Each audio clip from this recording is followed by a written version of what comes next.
경제브리핑 불편한 진실이 여러분의 확실한 두통 치료제가 되어드리겠습니다. 경제 뉴스가 연예 뉴스처럼 쉽게 들리는 그날까지 경제브리핑 불편한 진실.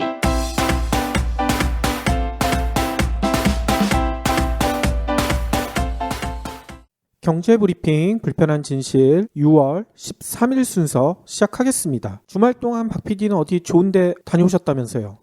전 어제 날씨가 좋아서요. 파주 북시티에 다녀왔거든요. 파주에 원래 출판사들 많잖아요. 예, 거기 가면은 도서정가제 전에는 반값에 살 수가 있어서 많이 갔었거든요. 새 책을 거의 반값에 살 수가 있었는데 요즘은 그게 안 되니까. 근데 자연 친화적인 시설이 많아요. 아하. 열린 책들이란 출판사 있잖아요. 거기 유명하죠? 예, 거기 매장을 가면요. 앞이 다 잔디밭이야. 이야. 어지간한 5성급 호텔 가든 부럽지 않아요. 애들이 무지지 좋아하겠네요. 그럼요. 그리고 주니어 김영사 이런 데 가도 어린이 책들을 굉장히 많이 팔아요. 그리고 보리 출판사.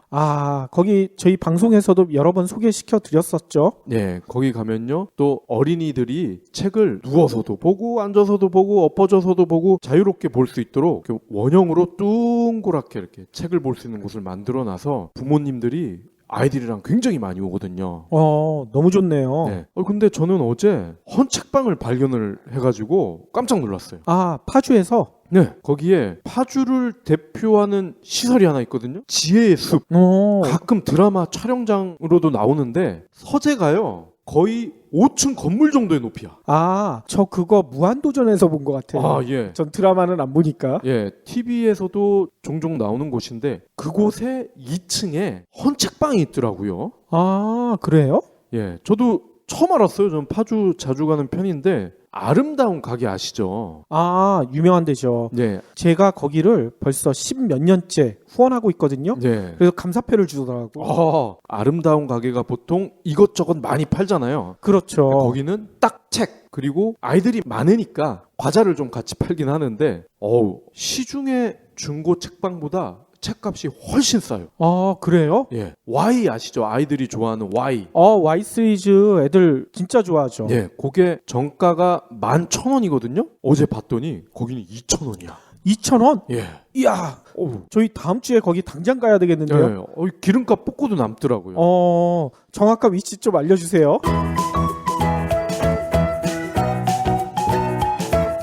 저는 주말 동안에 몸도 피곤하고 그래가지고 집에서 쉬고 있었었는데 경제브리핑 공용 메일에 아주 반가운 메일이 하나 왔어요. 네. 뭐였냐면 경제브리핑을 잘 듣고 있는 청취자예요.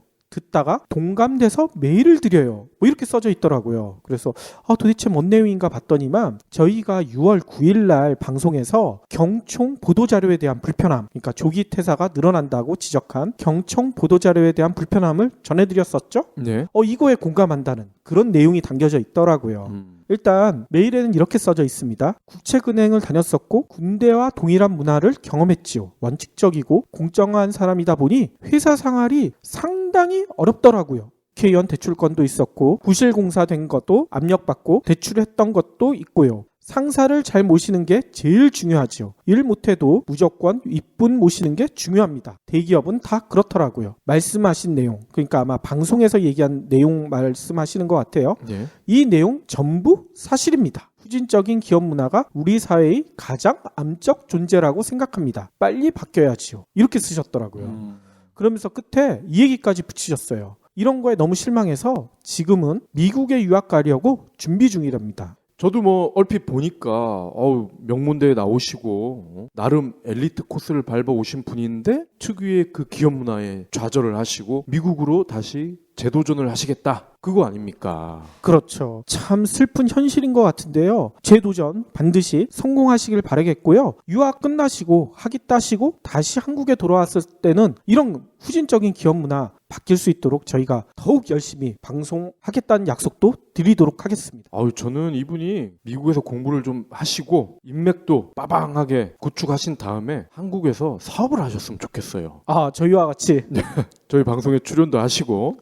그거 좋네요. 시급 6,000원으로 올려줄게. 이런 식으로. 아이고 사장님 최저시급 챙겨주자고요. 알바가 답이다. 알바몬 철원입니다. 나 진상인데 3개월 할부.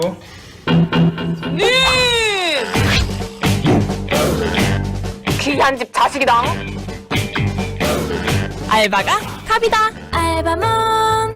그러면 오늘 꼭 챙겨야 할 경제 브리핑. 첫 번째 소식입니다. 우리가 모바일이나 인터넷 뱅킹을 이용할 때 주로 이체를 많이 하는데요. 보안카드 아니면 일회용 비밀번호 생성기 OTP라고 하죠. 이 둘 중에 하나를 꼭 이용을 했었더랬죠. 그랬었죠. 근데 앞으로는 이거를 이용하지 않아도 된대. 어이? 괜찮은 거예요, 이래도? 그렇다고 합니다. 이달 30일부터 시행을 한다고 하는데요. 금융위가 오늘 이같이 밝혔는데요. 개정 규정은 보안카드나 OTP 사용 의무를 폐지하고 금융회사가 보안성과 편의성을 고려해 자율 판단에 따라 다양한 핀테크 기술을 적용할 수 있다. 그러니까 핀테크가 나왔어요, 이제. 어허. 우간다보다 우리가 못하다. 작년부터 강조를 해왔는데 이제서야 이게 통하나 봐요. 아니 그러면 실질적으로 어떻게 이용한다는 얘기인 건가요? 가장 간편한 게요. 지문 있잖아요. 지문. 아, 지문 인증도 있고요. 그리고요. 바이오 인증,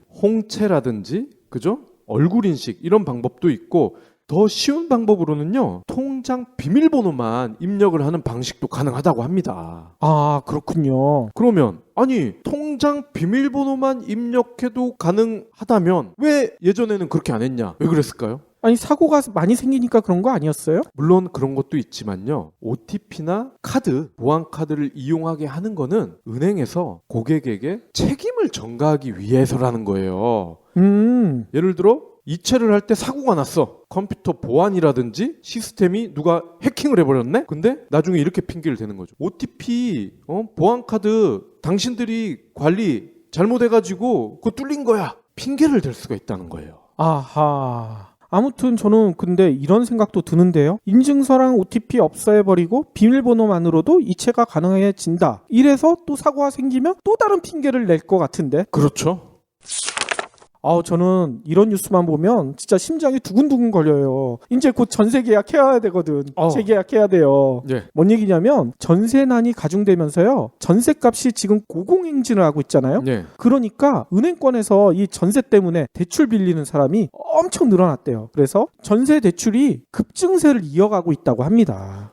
근데 지난주에 하느니 금리 내렸잖아. 그러니까 이게 더 심해질 거란 얘기인 거예요. 다달이 새 기록을 쓰겠는데요. 일단 은행권에 따르면요. 국내 6개 시중은행 있죠.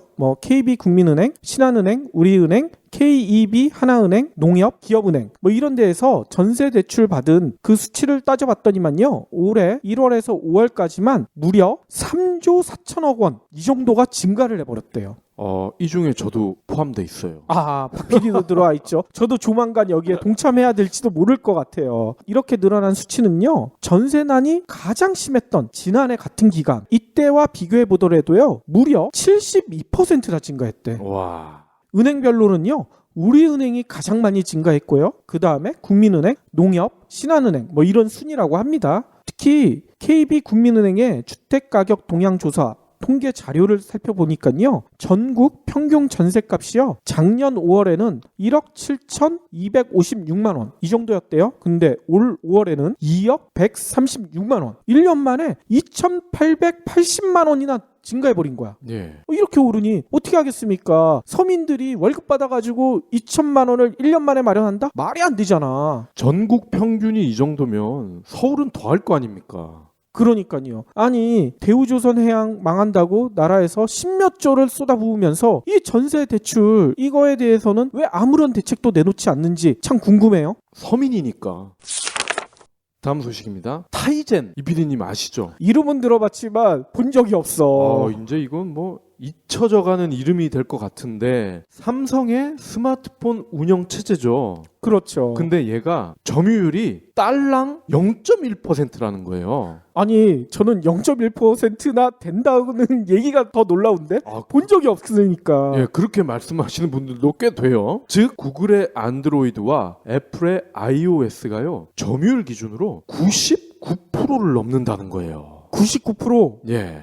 그래서 타이젠 그리고 MS 그리고 한때 잠깐 블랙베리 이런 애들이 자기네들도 OS 한번 해보겠다고 명함을 내밀었다가 사실상 망했다는 거죠. 아하, 장난 아니군요. 그런데 타이젠이 중요한 거는 삼성도 알고 국내 IT 업자들 모두도 알고 있단 말이죠. 왜냐하면 이게 사실상 식민지랑 비슷한 거잖아요. 그렇죠. 구글, 애플 둘 다 미국인데 IT 기기를 돌리려면은 이러한 OS가 필요한데 미국의 식민지가 돼가고 있단 말이에요. 독립을 해야 되는데 그래서 삼성도 그렇고 블랙베리도 그렇고 야 우리도 자체 OS를 만들어 보자 만들었는데 0.1%야. 근데 이게 왜 그런 거 봤더니 삼성 같은 경우에요. 갤럭시가 유명하잖아요. 그렇죠. 근데 갤럭시가 역대로 타이젠을 이 갤럭시 S에 넣은 적이 없어. 가만히 생각해 보니까. 그러니까 이게 참 문제인 것 같아.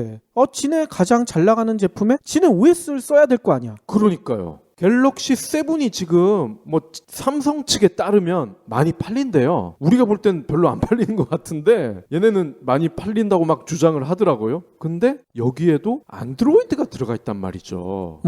그러니까 이거 어떻게 해석을 해야 되나요? 저는 혹시 삼성 내에 소통이 잘 안 되는 게 아닐까 이런 생각도 들거든요. 왜냐면 OS 만드는 부서랑 스마트폰 만드는 부서랑 좀 나눠져 있을 거 아니야. 네. 서로 소통이 잘 되면 요번에 내놓는 갤럭시 7 일부만이라도 타이젠 좀 장착하자. 이게 가능할 텐데 이걸 안 하고 있잖아. 네. 서로 소통을 안 하는 거지 한마디로. 아니 저는 이게 심각한 게 스마트폰에도 퀄컴이라는 그 칩 회사에서 그죠? 모든 스마트폰을 만들 때마다 제조사가 퀄컴에 로열티를 준단 말이죠.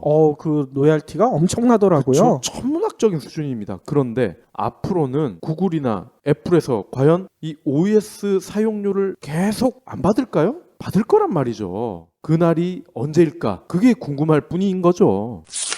박 PD는 엄지손가락 이렇게 보니까 조금 큰 것 같아요. 원래 손 자체가 좀 크잖아요. 근데 왜 박 PD 엄지손가락이 클까? 박 PD는 뭐 어렸을 때 야구를 열심히 해서 그렇다 나한테 얘기를 했는데 드러나 버렸어. 스마트폰 많이 쓰는 사람이 엄지손가락이 크대요. 아 그래요? 박 PD 그러니까 스마트폰 좀 자제하셔야 될 것도 같아요. 아니 그럼 그 용불용설이 맞네. 그러니까 기린이 열매를 따먹으려고 목이 길어졌다. 아무튼 이 내용은요. 영국 일간지 데일리 메일이 오늘 보도한 내용인데 스마트폰을 과다 사용하잖아요. 그러면 엄지손가락이 무려 15%까지 커진대. 아 이게 어떻게 그럴 수가 있어요? 박 PD 그러니까 엄지손가락이 큰 거예요. 일단 연구 자료가 있네요. 스마트폰이 신체에 미치는 영향 이거에 대한 연구가 있었는데 이거는 18세에서 34세까지 성인을 대상으로 진행을 했는데 이 조사 결과를 봤더니만요. 무려 37%에 해당하는 사람이 스마트폰 화면을 옆으로 밀어넘기는 스와이프라고 그러죠. 예. 이거를 주로 사용하는데 이 손이 이걸 안 사용하는 다른 손보다 확연하게 컸다는 거야. 잠금 해제하거나 뭐 이럴 때도 이 엄지손가락을 많이 쓰잖아요. 그러니까 이게 점점 커진다는 얘기예요. 예. 블로그 볼 때도 요즘은 옆으로 넘기더라고요. 그러니까요. 이와 관련해 가지고요. 전문가의 얘기도 있네요. 해당 동작은요. 그러니까 아까 스와이프 같이 잠금 해제하는 거는 엄지손가락의 근육을 과도하게 자극하는 편이다. 따라서 엄지손가락이 커질 수도 있고요. 또 심한 경우에는 휘어질 수도 있대. 박 PD 이렇게 펴봐요. 이거 휘어지지 않았나. 그러면은 스마트폰을 덜 써야 되겠군요. 그러니까요. 이거 기형이 일어난다는 거 아니야, 몸에. 그러니까 저희 경제브리핑 들으실 때는요. 그냥 귀에 꽂고 듣기만 하시고요. 경제브리핑 들으시면서 뭐 블로그를 보시거나 이런 거는 좀 자제해 주셨으면 좋겠습니다. 예전에 그 한석규 씨가 나온 광고가 생각나네요. 잠깐 쉬어가도 좋습니다. 그렇군요. 예. 지난 주말에 네이버에서 깜짝 발표를 했어요. 무슨 얘기예요? 모바일 메신저 라인 있잖아요. 라인. 이 라인이 자회사로 빠져 있잖아요. 그렇죠. 일본에 본사가 있단 말이죠. 근데 얘네가 미국과 일본의 동시 상장을 발표를 했어요. 한 군데만 아니라 두 군데 같이 상장하겠다. 그렇습니다. 일본에서는 국민 모바일 메신저가 됐잖아요, 라인이. 그렇죠. 일본 사람들은 이게 지네 건 줄 알고 있어. 네.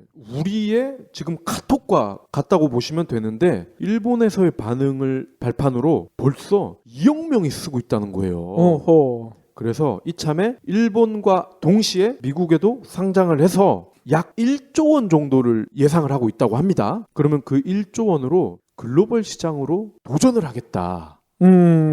요렇게 그 배경을 발표를 했습니다. 아, 그렇군요. 근데 개인적으로는 우리 대한민국 계열사에서 미국과 일본 시장을 동시에 두드린다는 점, 그리고 벌써 2억 명이 쓰고 있다는 점, 그리고 페이스북과 왓츠앱을 겨냥하고 있다는 점, 너무 뿌듯하더라고요. 그렇죠. 네이버도 지금 엄청나게 큰 회사긴 하지만 몇 년 전만 해도 벤처 회사 아니에요. 그렇죠. 벤처 회사가 거의 10몇 년 만에 이렇게 대형 회사로 클 수 있다. 이거 참 놀라운 일인 것 같아요. 많은 분들이 알고 계실 거예요. 이해진 네이버 의장이 원래 삼성전자의 직원이었는데, 그죠? 아마 제 기억으로는 과장급 직원이었던 걸로 기억이 납니다. 근데 그때 내부 벤처를 만들었다가 독립을 한 케이스 아닙니까? 그렇죠. 그래서 결국 대박이 났는데, 더 놀라운 얘기는요, 이 라인의 실질적인 주주가 예전에 첫눈 개발자였다는 거예요. 장병규 의장. 장병규 의장 밑에서 첫눈을 개발한 개발 책임자였다는 거죠. 어허. 근데 이분이, 장병규 의장이 이해진 아저씨한테 회사 판다고 그랬을 때 배신감이 굉장히 컸대. 근데 그 얘기를 듣고 이해진 의장이 이 아저씨를 막 설득을 했대요. 그러면서 내가 돈놀이 하려고 첫눈을 인수한 게 아니다. 첫눈 인수를 발판으로 나는 글로벌 시장으로 나갈 거다. 이러면서 그 개발자의 등을 두드려줬다는 거죠. 아, 그렇군요. 그래서 그 사람이 라인을 만든 거야. 이해진 아저씨가 생각보다는 멋진 구석이 있더라고요. 그렇군요. 아니 근데 저희 방송 들으시는 분들 중에 라인이 어느 정도 성과를 내는지 잘 모르시는 분들도 계실 것 같아요. 일본에서는 국민 메신저가 된 지 오래됐고요. 태국, 인도네시아 이런 동남아에서도 1위를 차지하고 있습니다. 아, 라인이 1위예요? 그렇습니다. 그 모바일 메신저계의 빅뱅이야. 빅뱅. 아, 빅뱅. 예. 아무튼 라인이 요번 상장을 통해서 어떤 성과를 더 낼지 참 기대가 되네요. 직장인들은 치열한 야생 현장으로 가기 위해 대중교통을 이용합니다. 이들은 주차장에만 있는 자동차 보험료가 아깝다고 생각하죠. 그래서 적게 타면 적게 내는 메리츠 다이렉트 주행거리 할인이 꼭 필요합니다. 지금 확인해보세요. 메리츠 다이렉트 자동차 보험. 가입 시 유의사항을 확인하세요.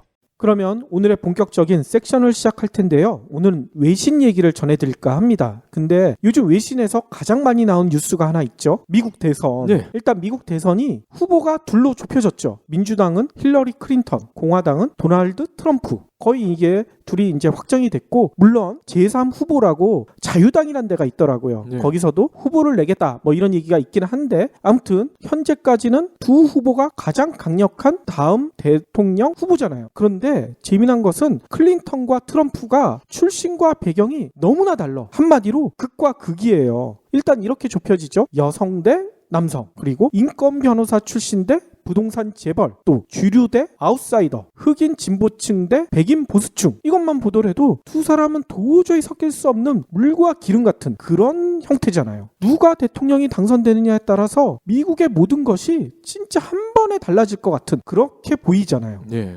우리나라에 미칠 영향도 생각보다 클 수가 있을 것 같아요. 클린턴이 되느냐 트럼프가 되느냐. 그래서 지금부터는 두 후보의 차이가 얼마나 큰지 이거를 하나하나 좀 살펴볼까 합니다. 일단 두 후보의 가장 극명한 차이는요, 슬로건에서 나타나요. 보통 요즘은 슬로건 가지고도 대통령이 당선되고 말고 뭐 이렇게 좌우된다는 얘기들도 많이 하잖아요. 네. 일단 클린턴 후보가 내세운 슬로건이 뭐냐면요, 스트롱거 투게더. 이게 뭐냐면 함께 해야 강하다, 이런 뜻이 담겨져 있대요. 대내외적인 도전과 경제 발전을 시키기 위해서는 미국 내에 있는 여러 인종, 여러 배경들이 힘을 합쳐야 한다, 이런 호소가 담겨져 있다고 합니다. 미국은 다인종 국가잖아요. 네. 이 미국의 통합을 위해서라도 자신을 지지해달라, 이런 내용이라는 얘기인 거죠.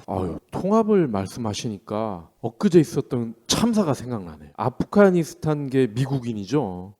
그 청년이 또 미국 역대 최악의 총기 사고를 일으켰는데 통합이 잘 안 돼서 그런 부작용이 일어난 것 같아요. 그렇죠. 그 얘기도 이따가 잠시 전해드릴 거고요. 일단 클린턴이 왜 이런 슬로건을 내세웠을까, 이걸 보면요, 트럼프를 겨냥한 거예요. 뭐냐면 트럼프는 분열과 증오를 대변하는 후보다, 뽑히면 미국 통합 안 된다, 이렇게 강조하고 있다는 얘기인 거죠. 이에 맞서 트럼프가 내세운 슬로건은 뭐냐면요. 미국을 다시 위대하게. 이거거든요. 이거는 예전에 레이건 대통령을 기억하시는 분들은 이거 베낀 거 아니야? 이런 생각을 하실 수도 있을 것 같아요. 뭐냐면 이 슬로건 자체가요. 1980년 미국 대선에서 로널드 레이건 당시 공화당 후보가 사용한 것을 재활용을 했거든요. 한마디 베낀 거예요. 네. 근데 왜 트럼프가 이걸 베꼈을까? 현재도 미국인들한테 물어보면요. 가장 존경하는 대통령 중에 레이건이 꼭 빠지지가 않아요. 그리고 레이건 때 미국이 상당히 잘 나갔잖아. 그렇죠. 그런 향수를 노리는 거예요, 트럼프는. 또 이런 뒷배경도 있대요. 왜 미국을 다시 위대하게 이 얘기를 했냐면 오바마 정부가 지금 한 8년 정도 집권을 했잖아요. 그동안에 미국이 위대해지지 않았다. 미국을 후퇴시켰다. 그러니 트럼프 내가 대통령이 되면 미국을 다시 위대하게 만들겠다. 이런 얘기도 담겨져 있다는 얘기인 거죠. 이거 어디서 많이 보던 문구 같아요. MB가 후보 시절에 뭐 잃어버린 10년 하면서 이 얘기 했었던 것 같은데. 그거랑 비슷할 수도 있을 것 같아요. 또 두 후보 간의 차별성은요. 경제 정책에서도 뚜렷하대요. 일단 미국인들한테 뭐가 없어졌으면 가장 좋겠느냐 이렇게 물어보면 대부분 세금을 꼽거든요. 예. 그만큼 세금 매기는 게 철저한 나라 중에 하나가 미국이거든요. 이 두 후보 간의 차별성도 이 세금 정책에서 매우 대조적으로 나타난대요. 일단 클린턴은요. 중산층 복원을 위해서 부자 증세하겠다. 이렇게 약속을 했어요. 연소득 100만 달러가 넘는 경우 최소 30% 세율을 부과하겠다. 또 연소득 500만 달러가 넘을 때는 4%를 할증하겠다. 한마디로 부자 증세하겠다는 얘기인 거예요. 네. 이와 함께 투기 자본과 불로소득에 대해서도 확실하게 과세하겠다. 특히나 주식 단타 매매 있죠. 미국도 이게 되게 심하거든요. 그리고 부동산 단기 보유 자산 이것도 미국 내에서 참 문제를 많이 일으키는데 이런 행위들에 대해서도 자본이득세를 강화하겠다 이렇게 공약을 내걸었어요. 반면에 트럼프는 이 반대 입장인 거예요. 기업과 부자에 대한 세금을 깎아주겠다 감세하겠다 이걸 공약으로 내세우고 있어요. 트럼프는요 소득 최상위 계층의 세율을요 현행 39.6%에서 25%로 대폭 인하하겠다 이렇게 내세우고 있고요. 개인 소득 2만 달러 부부 합산 5만 달러의 저소득층에게는 연방소득세를 모두 면제하겠다. 이렇게 약속을 했어요. 너무 부자들만 이제 깎아주면 이제 난리가 나니까 저소득층까지 세금을 깎아주겠다. 이렇게 내세운 거죠. 여기는 극과 극을 몰고 간다. 이런 개념이네요. 그렇죠. 거기다가 이것만이 아니겠죠. 상속세, 법인세 이거를 아예 폐지하거나 감축하겠다. 부자들이 자식들한테 재산 물려주는 거 이거 다 허용해 주겠다. 기업 활동도 더 편하게 해주겠다. 이렇게 내세우고 있는 거죠. 이해가 안 되네. 그렇죠. 아니 이렇게 감세를 하면 줄어든 세원 어디서 충당할까? 트럼프는 이렇게 얘기를 하고 있어요. 다양한 분야에 걸쳐 있는 소득공제와 세액공제 제도 이거를 폐지하거나 감축하면 이 줄어든 세원 충분히 충당할 수 있다. 이렇게 설명하고 있다고 합니다. 또 두 후보 간에 차이가 극명하게 갈리는 것 중에 하나가 이민자 정책이에요. 일단 포용과 배척 이렇게 나뉘거든요. 일단 포용이야 당연히 클린턴 후보겠죠. 클린턴은요 대통령에 당선되면 임기 100일 내에 이민개혁 법안을 최우선으로 추진하겠다 이렇게 얘기를 했어요. 이게 뭔 내용을 담고 있냐면요. 현재 1100만 명에 달하는 서류 미비자들 이게 불법 체류자들 얘기하는 거예요. 이 사람들을 구제해주겠다. 미국 내에서 나 언제 잡혀갈지 모르는 뭐 이런 불안해서 떨지 않고 살 수 있게 만들어주겠다. 이렇게 얘기를 한 거예요. 반면에 트럼프는 지금 이민자들한테 엄청난 막말을 쏟아내고 있죠. 특히 아까 박 PD가 잠깐 언급했던 이런 테러 같은 게 이런 불법 이민자들 때문이다. 이렇게 얘기를 하고 있는데 그래서 트럼프는요 멕시코 불법 이민자를 막기 위해서 멕시코 국경에 장벽을 설치하겠다. 나치가 했던 짓을 똑같이 하겠다. 이렇게 공언을 하고 있대요. 원조는 진시황이잖아. 그렇죠. 원조는 진시황이 만리장성 지은 거랑 똑같은 거야. 거기다가 이거는 잘 모르셨을 거예요. 불법 이민자 추방군을 창설하겠다. 군대 내 불법 이민자들만 잡아서 추방해버리는 이런 조직도 만들겠다. 이렇게 공언을 했대요. 너무 놀랍지 않아요? 아니 얘도 참 무식한 게 따지고 보면은 얘네 자체가 이민자 아니에요? 그러니까 인디언들 입장에서 봤을 때는 얘네가 불법 이민자잖아. 그러니까 이런 얘기가 있잖아요. 개구리 올챙이적 시절 모른다고 똑같은 얘기죠. 또 차이가 좀 나는 게 의료 정책에 대해서도 견해가 완전히 다르더라고요. 일단 오바마 대통령이 미국 내 의료보험 제도의 취약성 이거를 개선하기 위해서 오바마 케어 뭐 이런 정책을 내놨었잖아요. 건강보험 시스템 개혁안. 이게 오바마 케어인데 이거에 대한 견해가 완전히 달라요. 클린턴은 당연히 오바마 케어를 더욱 확대하겠다 이렇게 공약을 했어요. 그리고 건강보험 개혁은 정치적 문제가 아니라 도덕적 문제이고 기본적인 인권이다. 미국 내에 살고 있으면 어느 정도 치료를 받게 해줘야 되는 게 아니냐 이렇게 얘기를 하는 거죠. 그렇죠. 거기다가 제약회사, 이 다국적 제약회사가 폭리취하는 경우가 많잖아. 이런 제약회사의 의약품 가격 인상을 규제하겠다. 환자의 부담을 적극적으로 줄여주겠다. 이렇게 공약을 하고 있대요. 얼마 전에 파이자가 저소득층에 납품되는 그 약을 폭리를 취한 사실이 드러나면서 엄청난 벌금을 때려 맞았잖아요. 그렇죠. 아무튼 클린턴은 그거를 더욱더 이제 적극적으로 잡아내겠다는 거예요. 반면에 트럼프는 그게 아니다. 오바마 케어 때문에 미국인들 부담이 급증했다. 세금 많이 내고 있지 않느냐. 또 경제도 나빠졌다. 경제 불확실성이 증가했다. 이렇게 비판을 하고 있대요. 그래서 저소득층 그리고 노인층 그래도 양심은 있나 봐. 이런 차상위 복지만 유지하고 나머지는 다 자율에 맡기겠다. 건강보험 산업이 자유시장 개혁을 시행하겠다. 이렇게 입장을 밝히고 있다고 합니다. 자기가 노인이라서 그런 거 아니에요? 자기가 노인이라서 자기까지는 이제 그렇죠. 혜택 받게 그럴 수도 있을 것 같아요. 거기다가 이 제약산업에 대해서도요. 진입장벽을 아예 제거해버리겠다. 아무나 이제 제약산업 폭리를 취하건 뭐하건 자율 경쟁에 맡기겠다. 이렇게 얘기를 하고 있는 거예요. 아니 그러면 의료비가 너무 높아지는 거 아니냐? 이거에 대해서는 트럼프는 이렇게 얘기하고 있다고 합니다. 해외 의약품 수입 제한을 완화하겠다. 해외에서 싼 약을 사들여 오면 미국인들한테 훨씬 더 이득이 아니냐. 호호. 이런 얘기를 하고 있대요. 다국적 기업 순위의 대부분이 미국 회사인데 무슨? 그러니까 말이야.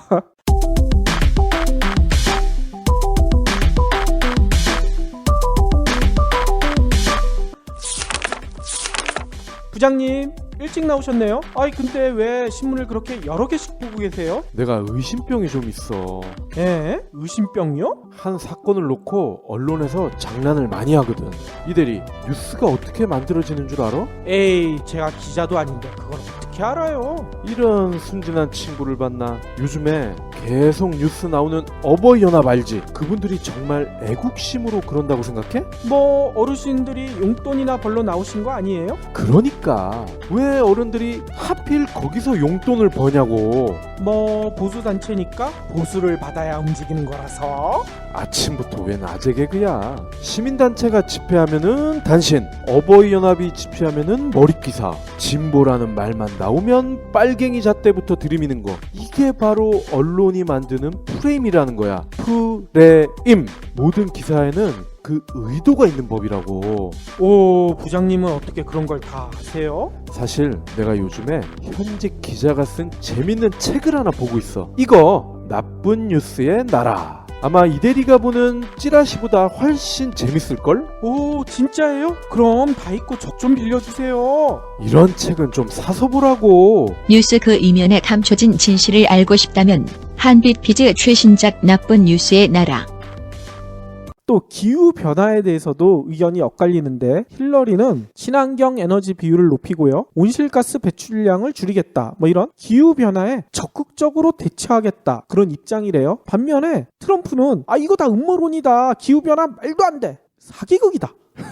이렇게 얘기하고 있대. 박 PD랑 통하는 거 아니야? 음모론이네. 이게. 그래서 그런가 이 두 사람이 바라보고 있는 세계관도 좀 차이가 많더라고요. 일단 클린턴 같은 경우에는 국방장관을 오랫동안 지내왔잖아요. 예. 그래가지고 외교 협력의 중요성을 몸소 느껴왔대요. 그래서 자기가 대통령이 되면 현재의 동맹 시스템을 더욱 확고하고 강하게 유지해 나가겠다. 이렇게 밝히고 있대요. 특히 우리나라랑 관계가 많잖아요. 한국, 일본 여기에 주둔하고 있는 미군을 그대로 유지하고 한미, 미일 동맹을 더욱 강하게 만들겠다. 이렇게 밝히고 있다고 합니다. 예. 반면에 트럼프는 반대죠. 당연히. 미국의 국익을 앞세워 현행 동맹의 틀을 근본적으로 다 뜯어 고치겠다. 미국 국익과 조금이라도 이제 비껴가는 것들은 다 없애버리겠다는 거예요. 대표적인 게 나토 아시죠? 네. 유럽의 북대서양 조약기구. 이거는 냉전의 유물이다. 이거 없어져야 된다. 게다가 우리나라도 관련 있죠. 한국, 일본, 독일, 사우디아라비아. 여기에 다 미군 기지가 있잖아. 여기에 대해서도 미국의 국익을 잣대로 동맹관계를 다시 따져보겠다. 한마디로 주판을 투겨봤더니만 도움이 안 된다? 미군 다 철수해버리겠다는 얘기인 거예요. 아마 따져보면 그대로 납두는 게 이익일걸요? 그럴 수도 있죠. 그래서 동맹국들의 방위비 분담 문제, 이거를 둘러싼 입장 차이도 상당히 크더라고요. 클린턴 같은 경우에는 방위비 분담 비율을 일정 수준으로 올리는 것은 필요하지만 기본 전제는 동맹 강화가 우선이다. 일단 동맹 관계를 강화하고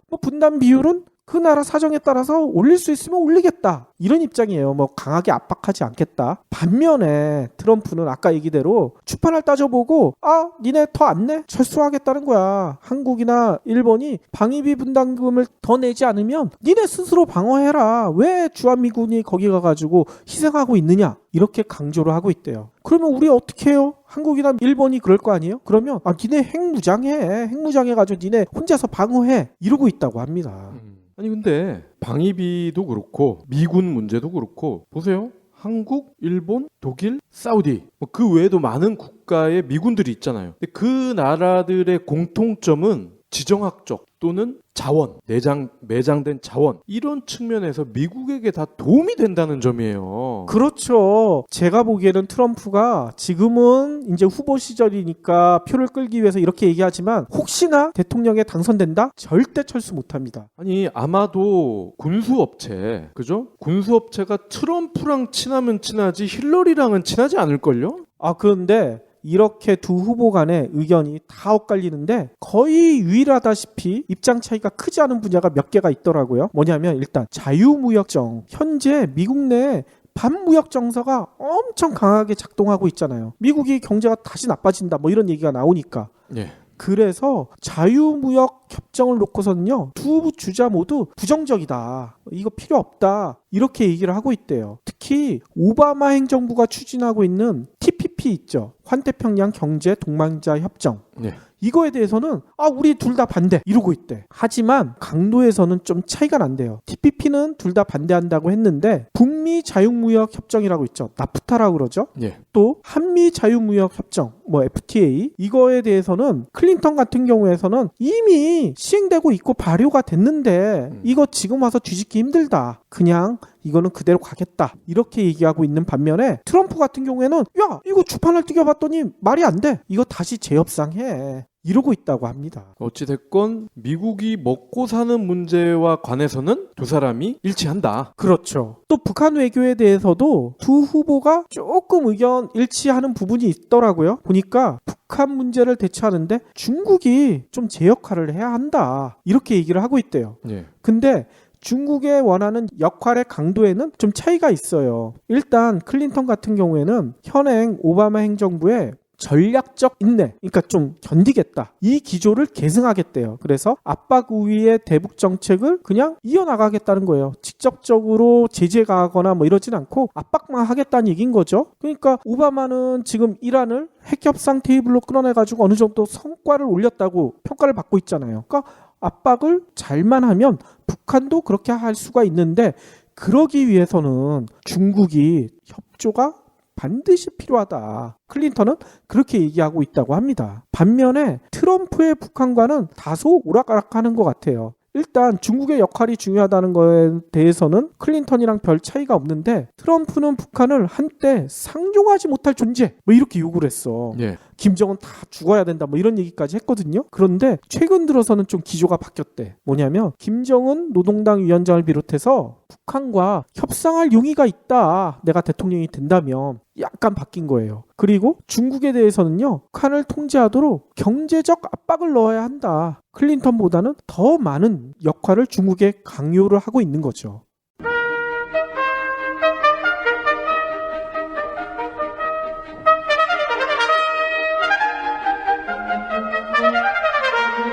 경제브리핑 퀴즈쇼 1대1 문제 드리겠습니다. 자원이 풍부한 나라가 오히려 가난한 현상을 일컫는 경제 용어는 창조혁신센터? 땡! 땡입니다. 왜 틀려요? 자원이 없으니까 창조라도 해야죠. 아, 그렇긴 한데 답은 천연자원의 저주. 다음 문제 드리죠. 에이즈를 제외하고 가장 심각한 전염병을 유발하는 것은 가습기 살균제? 땡! 전염병이라고 했잖아요. 수백 명이 죽었는데 그게 전염병 아니에요? 아, 이해는 되지만 책 좀 읽으셔야겠네요. 총균세 저자 제레드 다이아몬드 교수가 새 책을 내셨어요. 김영사에서 펴낸 제레드 다이아몬드의 나와 세계. 다음 시간까지 이 책 꼭 완독하고 오세요. 퀴즈 못 풀어도 출연료는 나오죠? 인류의 내일에 관한 중대한 질문. 제레드 다이아몬드의 나와 세계 도서출판 김영사. 지금까지 공약의 차이를 살펴봤는데요. 그러면 현 시점에서 누가 대통령 될 가능성이 높을까요? 저는 클린턴. 현 시점에서 지지율을 보면요. 클린턴이 좀 앞서는 걸로 나타나 있대요. 지난 10일에 발표된 로이터 통신 여론조사를 보니까요. 클린턴의 지지율이 46%예요. 트럼프는 35%. 그러니까 차이가 11%포인트 정도 나죠. 이거는 최근 다른 여론조사에서 겨우 2에서 5%포인트밖에 차이 나지 않던 게 갑자기 확 늘어나 버린 거야. 왜 이렇게 격차가 늘어났을까요? 로이터는 이렇게 분석하더라고요. 클린턴 쪽에 사람이 모이고 있대. 어떤 사람이 모였냐면요. 1984년이랑 88년 민주당 대선 경선에 참석했던 유명한 흑인 인권 운동가 제시 잭슨 목사 기억나시죠? 예.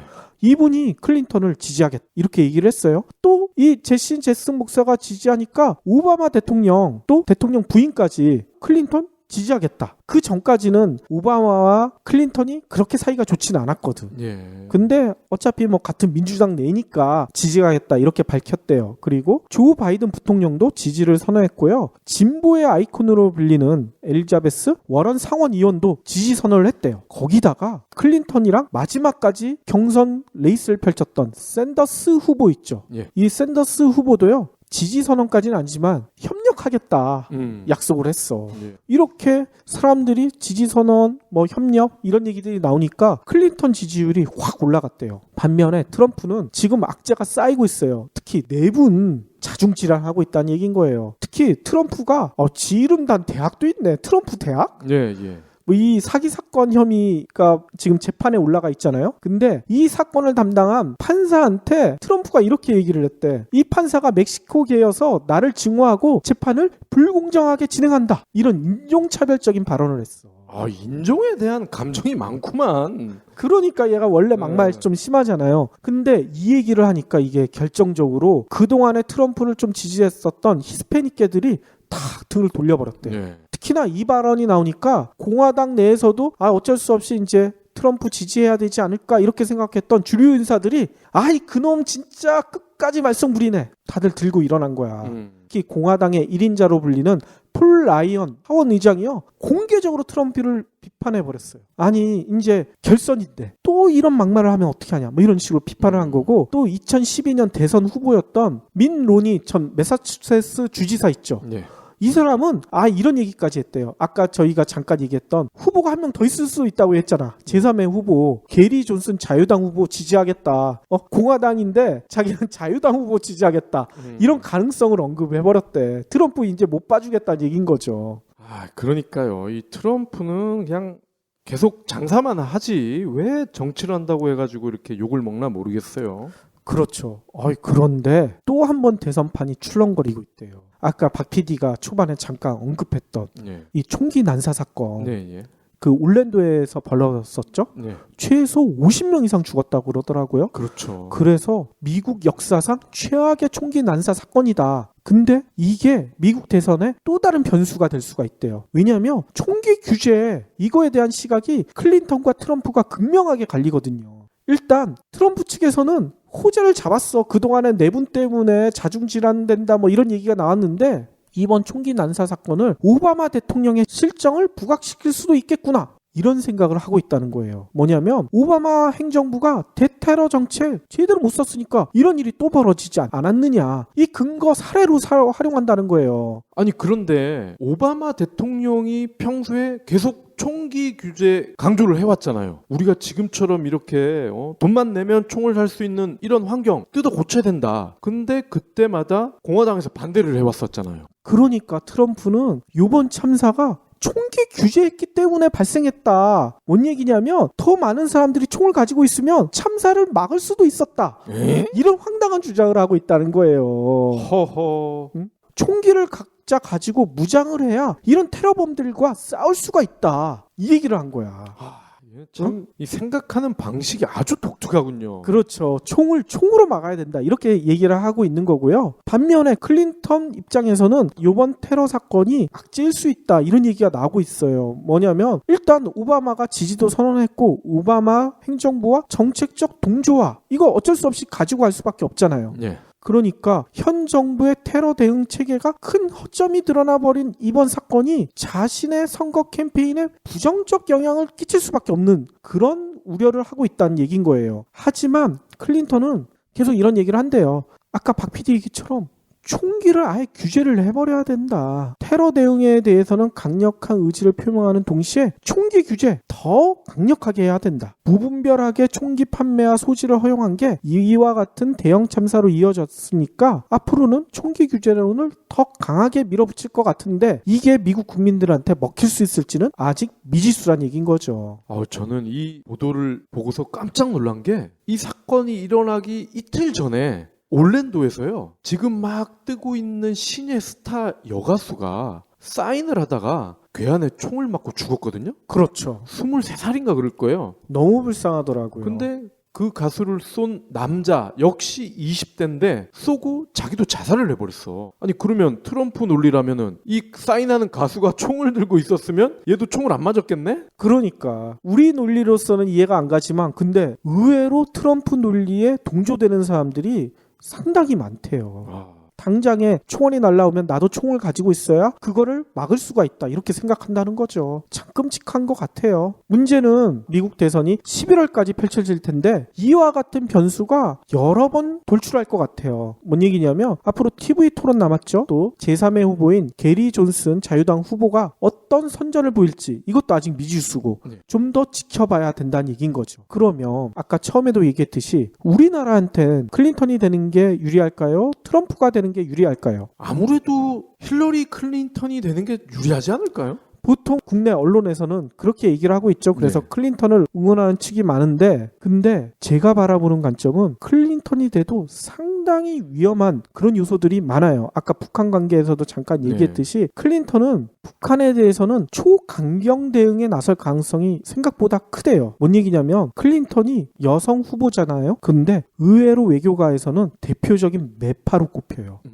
이 국방장관을 해봐서 그런가요? 그렇죠. 그렇기 때문에 북한 문제에 대해서는 현 오바마 정부보다 한층 더 강한 제재와 압박을 추구할 가능성이 크다는 얘기인 거죠. 한마디로 한반도 긴장을 조장할 우려가 상당히 커요. 그러면 클린턴이 되더라도 한국에는 불리할 수가 있다는 얘기인 거죠. 한마디로 우리는 다양한 시나리오에 따라 미리 대비하지 않으면 클린턴이 되던 트럼프가 되던 우리한테 위협이 될 수 있다는 얘기인 거예요. 그렇죠. 누가 되든 우리가 좌지우지할 수 있는 게 아니잖아요. 그렇죠. 거기에 맞춰서 우리는 플랜 B, 플랜 C 미리미리 준비를 하는 수밖에 없죠. 그렇죠. 국제 외교가에서는 이런 명언이 있죠. 영원한 동지도 영원한 적도 없다. 이 명언을 다시 한번 우리가 되새겨야 될지 않을까 이런 생각이 듭니다. 혹시 기부해보신 적 있나요? 이런 질문을 하면 나 먹고 살 것도 없는데 기부는 무슨? 기부는 션, 정혜영, 김장훈이나 하는 거 아니야? 라고 하시는 분들이 많습니다. 하지만 기부는 돈 많은 연예인의 전유물이 아닙니다. 무료 기부 사이트 위시플렉스에 접속하면 누구나 기부천사가 될 수 있습니다. 어떻게 가능하냐고요? 위시플렉스의 나만의 위시에서 매주 마음에 드는 신상 10개만 고르면 됩니다. 물론 사는 것이 아니라 찜만 하는 겁니다. 그러면 기부머니 500원이 매주 생기죠. 이 기부머니를 경제브리핑, 불편한 진실 같은 프로젝트에 후원할 수 있습니다. 참 쉽죠? 보너스도 있습니다. 매주 추첨을 통해 골라놓은 신상을 최대 90% 할인된 가격으로 살 수 있는 기회도 제공합니다. 기부도 하고 신상도 챙기고 그야말로 꽉 먹고 알 먹고입니다. 이래도 기부는 나와 상관없는 딴 나라 이야기라고 하실 건가요? 당장 위시플렉스에 접속해 자랑스러운 기부 천사의 이름을 올리세요. 마지막으로는요, 제가 페이스북에서 본 재미난 글을 하나 소개시켜 드릴까 하는데요. 이거는 제목이 이렇게 됐습니다. 선생님이 낸 문제에 일침을 가한 초등학교 3학년생. 이렇게 돼 있어요. 이거는 페이스북에 이렇게 설명이 붙어 있더라고요. 한 커뮤니티에 올라온 글이래요. 일단 이 글은 이렇게 시작합니다. 초등학교 3학년 수업 시간인데 선생님이 아이들한테 사진을 하나 보여줬대요. 예. 이 사진에는 앙상하게 마른 아이가 바닥에 쭈그려 앉아서 빵 부스러기를 주워 먹고 있는 이런 불쌍한 장면이 담겨져 있다는 얘기인 거예요. 예. 선생님이 이 사진을 애들한테 보여주면서 이렇게 얘기를 했대요. 내 자신을 그림 속 아이와 비교해 봅시다. 난 얼마나 행복한 사람인지 이유를 들어서 설명해 봅시다. 이렇게 얘기를. 이 아이보다 국내에 있는 초등학교 3학년이면 다 잘 먹을 거 아니야. 당연히 얘네들보단 니네가 행복하다 이 얘기를 하고 싶었던 것 같아요. 당연히 애들은 이렇게 했겠죠. 뭐 사달라고 하면 바로 빵을 사주는 엄마가 있어서 행복하다. 아침에 밥 먹지 않은 거, 떼쓴 거 진짜 반성한다. 뭐 이런 얘기를 쓴 애들도 있을 테고. 그런데 한 아이의 답이 선생님을 진짜 반성하게 만들었대. 이 아이가 뭐라고 썼냐면 남의 아픔을 보고 내가 얼마나 행복한지 아는 것은 별로 좋지 않다고 생각합니다. 같이 아픔을 해결해 주려고 하고 같이 잘 먹고 잘 살아야 합니다. 이렇게 썼대. 선생님이 아주 진짜 머리가 띵 했겠죠. 이거 보고 진짜 행복에 대해서 다시 한번 생각하게 만드는 답변인 것 같아요. 선생님 혹시 그런 거 아니에요? 아버지 뭐 하시노? 이러면서 막 때린 거 아니야? 그럴 수도 있을 것 같아요. 저는 이 글을 보면서 제가 예전에 읽었었고 영화로도 봤었던 쿠페 씨의 행복 여행 이게 생각이 나더라고요. 이거 박 PD도 보셨죠? 전 책으로 봤어요. 저는 책도 있고 영화도 봤는데요. 이 쿠페 씨 여러분들 기억나시는 분들 많을 텐데 이 쿠페 씨가 찾은 첫 번째 행복의 비밀이 뭐였는지 기억나세요? 비교하지 않는 거였잖아요. 맞아요. 자신을 다른 사람과 비교하지 않는 것. 보통 우리는 남과 비교하는 순간에 불행이 시작한다. 뭐 이거 다들 알고 있으면서도 끝까지 남과 비교하잖아. 그렇죠. 이거 비교 안 해야 되는데 하면서도 비교해가지고 그냥 불행에 빠져버리잖아요. 이 쿠페 씨도 맨 처음엔 그랬었대요. 잘 나가는 의사였잖아요. 그리고 이쁜 아내까지 있어. 그런데도 자신이 불행해. 왜 불행할까? 여행을 통해 가지고 그 깨달음을 얻게 되죠. 근데 아까 얘기대로 첫 번째 행복의 비밀은 자신을 다른 사람과 비교하지 않는 것. 이렇게 깨닫게 됐는데 저는 아까 얘기해서 이 반대의 입장도 있을 거라는 생각이 들더라고요. 행복을 느끼기 위해서 남의 불행과 비교하는 거 어떨까? 그렇죠.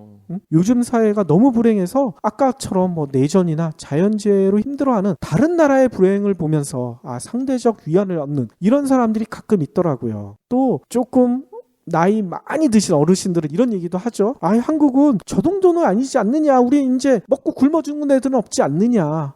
먹고 살만한데 웬 행복 타락이냐. 이렇게 얘기하시는 어르신들도 가끔 계시고. 근데 이것도 마찬가지가 아닐까 이런 생각이 들더라고요. 남의 불행을 보면서 상대적 위안을 갖는 것은 잠시 내가 행복하다 이렇게 착각할 수도 있지만 이게 진짜 나의 행복은 아닐 거라는 생각이 들거든요. 네.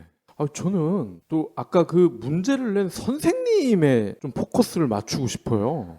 초등학교 3학년 담임 선생님이겠죠. 근데 선생님이 이런 거를 사진을 보여주면서 나는 얼마나 행복한지 이유를 설명해 봅시다.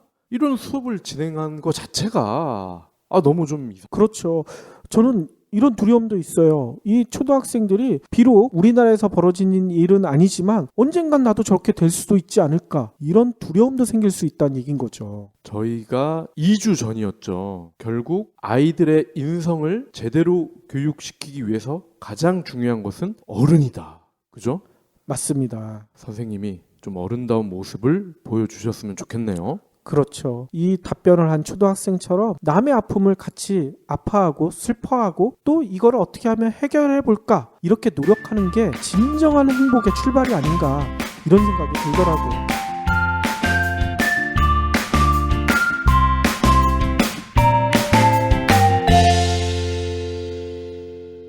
경제브리핑 불편한 진실 완주해 주셔서 감사합니다. 하트 2첩. 댓글 남기기, 계좌 후원 등 다양한 방법으로 힘을 보태주세요. 계좌 정보는 경제브리핑 팟빵 공지 코너에 있습니다.